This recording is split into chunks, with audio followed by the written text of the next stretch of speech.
Abot naman 3,000 pamilya ang apektado ng pananalasa ng bagyo at habagat sa San Mateo, Rizal. Pinangunahan naman ni Pangulong Ferdinand R. Marcos Jr. ang pamamahagi ng relief goods doon. Yan ang ulat ni Ryan Lesiges. Walang tigil sa kakapaypay si Pearl sa kanyang 6 na buwang sanggol para maghinhawaan.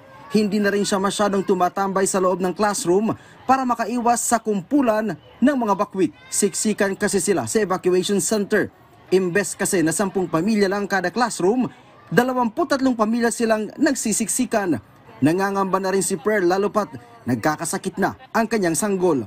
Tiniyak naman ng Municipal Health Office na tutugunan nila ang pangangailangang medikal ng mga bakwit. Sobrang hirap po, lalo na pagka minsan wala namang nawawalan kami ng kuryente dito. Siyempre pinagpapawisan siya.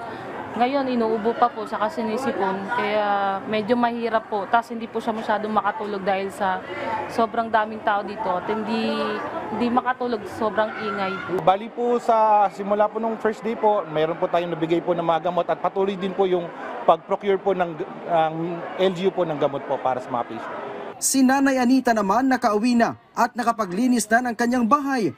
Pero dahil sa laki ng tubig, hindi pa daw ito kayang tulugan dahil puro basa pa ang kanilang mga gamit. Pangunahing problema nila sa evacuation center, ang malinis na tubig at pagkain. Mahirap po. Bakit po? Siyempre po nabaha kami.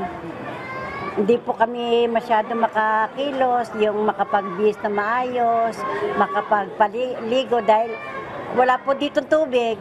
Humupa na ang mataas na tubig baha dito sa San Mateo, Rizal. Pero karamihan sa mga residente dito ay nananatili pa rin sa mga iba't ibang evacuation center.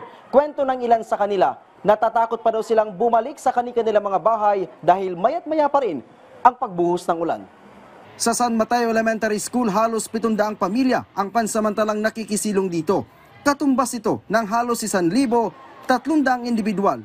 Pero sa kabuuan, umaabot sa halos 3,000 pamilya o higit 13,000 individual ang apektado sa buong San Mateo.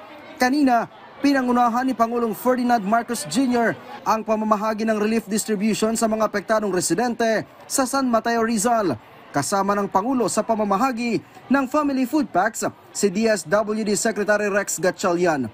Personal ding inalam ng Pangulo ang sitwasyon ng ilang bakwit na ilang araw nang nananatili sa mga evacuation center. Kahapon, isinailalim na sa state of calamity ang buong San Mateo.